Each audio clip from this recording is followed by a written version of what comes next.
don't understand personally what Pancake's thought process is there, if he just forgot about it, or if there was a reason he didn't ban it. Regardless, I would love to eventually hear his opinion, but before I even hear that opinion, it looks like we're going into this next set, Squible versus Pugx. Now, I think this could be a pretty insane set for Squible, and it's for one very important reason.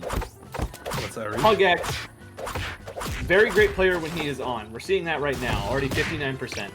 But Pugx is very impatient. Squible is the very opposite. He is so patient. He will camp and wait for his opportunity to get in, and we're seeing that right now.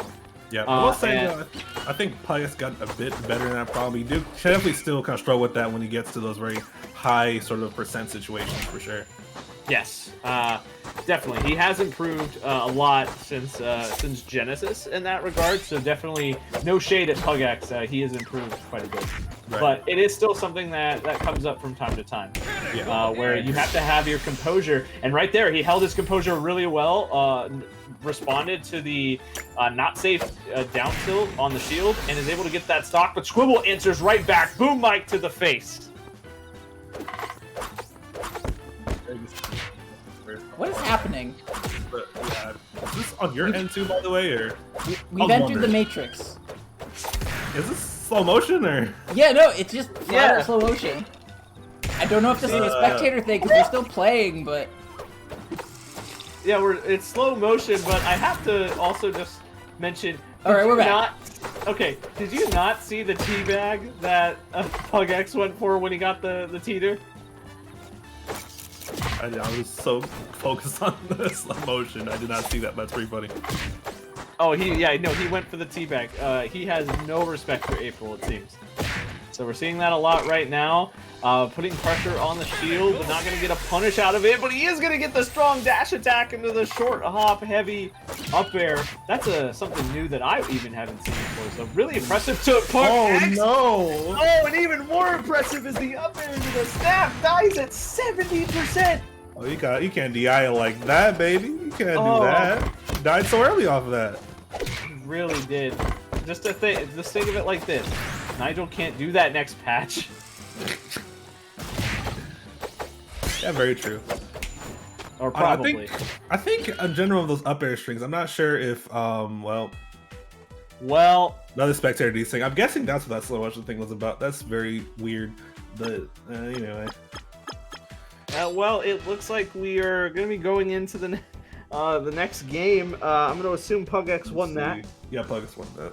That's the first time I've seen spectator slow-mo. Like, I've spectated a lot of matches. That's the first time I've seen that. That was weird.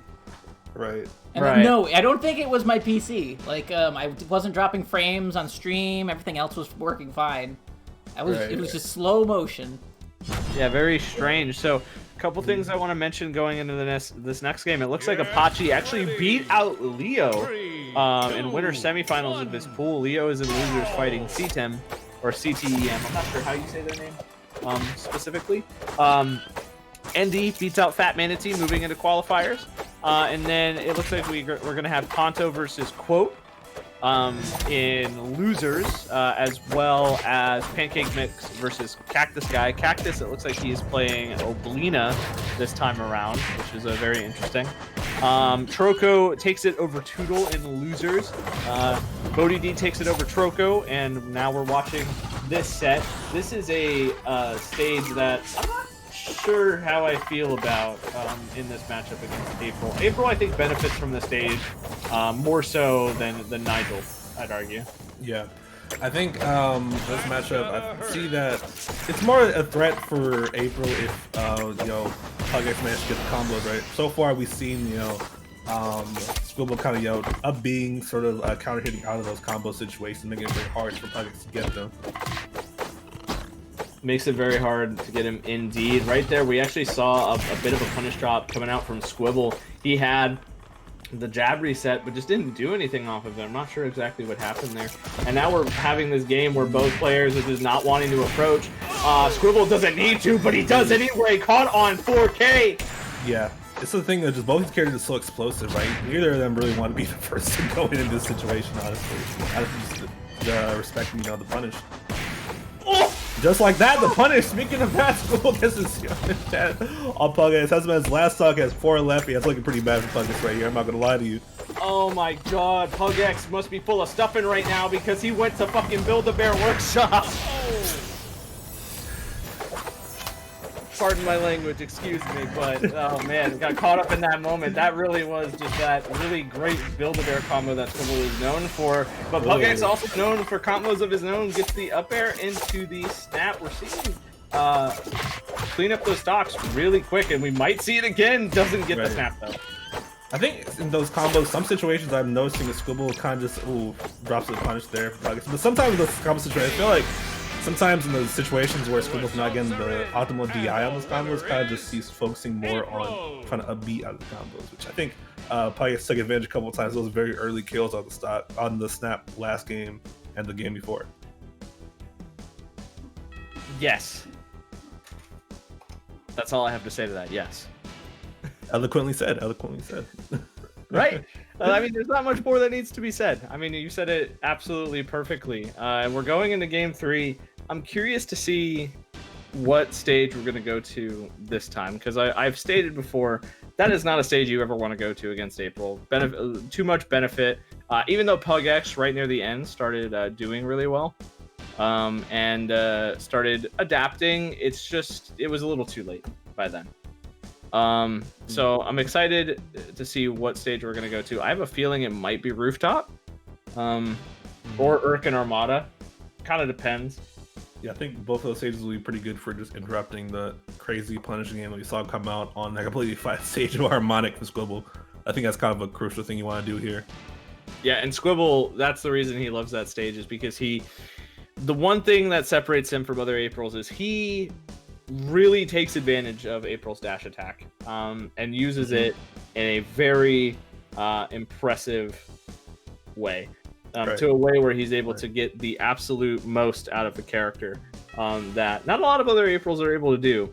Yeah, it's like not to compare it too much, but I think when I think of like different play styles of Aprils, right, I think Squible's an interesting case where he put like most of the experience points, so to speak, like in the punish game, like pretty much.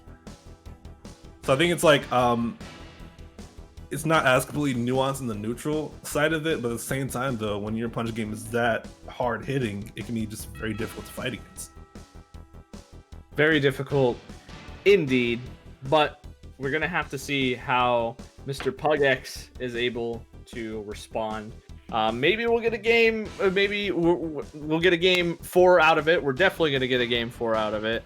But maybe we'll see that game 4 where he is up 2-1 if he's able to adapt correctly, or we might see the opposite. Squible is that really imposing force. Once he has a lead, he will never let it go if he can avoid it.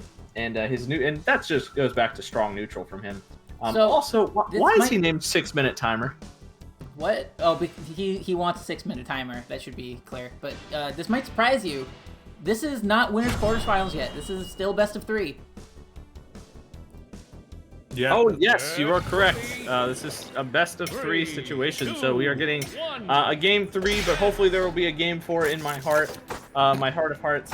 But it'll be more of a friendlies match than anything, because game 3 we got going to Urk and Armada, so I was correct. Both of these players do like this stage. I know Squible feels decently comfortable on it, but the one thing with Nigel is that he can get those combo extensions with the platforms. He benefits so well, but Squible doesn't care about the platforms because he gets the dash attack, heavy dare combo. Yeah.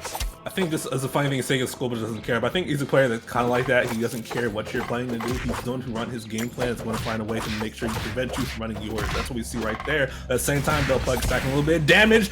Dash attack down strong. Not quite killing, but a good amount of damage. Oh no, does it continue? Punish for with the grab, but Squible doesn't get much off of it. We saw there maybe a little bit of nervousness from Squible, just not wanting to overextend, just wanting to play it a bit more safe. And we see...